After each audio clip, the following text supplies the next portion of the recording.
공수처가 결정했던 윤 대통령의 변호인회 접견 금지 조치가 해제됐습니다. 대통령 변호인단이 오늘 윤 대통령을 접견할 것으로 보이는 가운데 구치소 인근에서는 연휴에도 일부 탄핵 찬반 집회가 이어지고 있습니다. 현장 취재기자 연결해 보겠습니다. 배민혁 기자. 네, 서울구치소입니다. 네, 윤 대통령의 접견 금지가 해제된 상태라고요. 네, 그렇습니다. 고위공직자 범죄수사처는 윤 대통령에 대해 결정했던 접견 금지 조치가 지금은 해제된 것으로 확인됐습니다.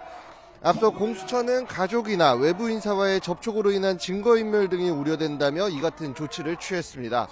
하지만 공수처 윤 대통령 사건을 검찰에 넘긴 다음 날인 지난 24일쯤 서울구치소에 접견 금지 취소 결정문을 보낸 것으로 알려졌습니다. 공수처가 사건을 검찰에 넘긴 만큼 윤 대통령의 인신에 대해 추가적인 조치를 하는 것이 불가능하다고 판단한 것으로 보입니다.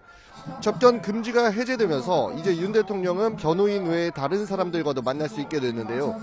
다만 현행법상 공휴일에는 일반 접견을 실시하지 않는 만큼 윤 대통령이 실제로 가족 등을 볼 가능성은 크지 않은 것으로 보입니다. 일단 윤 대통령 변호인단은 오늘 접견 계획이 있다고 밝힌 상태입니다. 네, 지금 구치소 앞의 상황은 어떻습니까? 네, 낮이 되면서부터 모여들었던 윤 대통령 지지자들은 연휴에도 불구하고 본격적으로 집회를 열었습니다. 인원은 많지 않지만 노래를 크게 틀고 연신 구호를 외치는 모습입니다. 윤 대통령 지지자들은 대통령이 체포된 이후로 줄곧 이곳 구치소 앞에서 집회를 이어왔습니다. 지금도 검찰의 기소 여부에 촉각을 곤두세우고 대통령 석방을 주장하고 있는데요. 마찬가지로 구치소 인근에서 연일 산발적인 집회를 벌이는 탄핵 찬성 측은 대통령과 여당에 대한 강한 비판으로 맞서왔는데 오늘도 일부 인원들이 모여 대통령 탄핵 등을 요구하고 있습니다. 지금 양측 모두 집회 인원이 그리 많지 않은데요.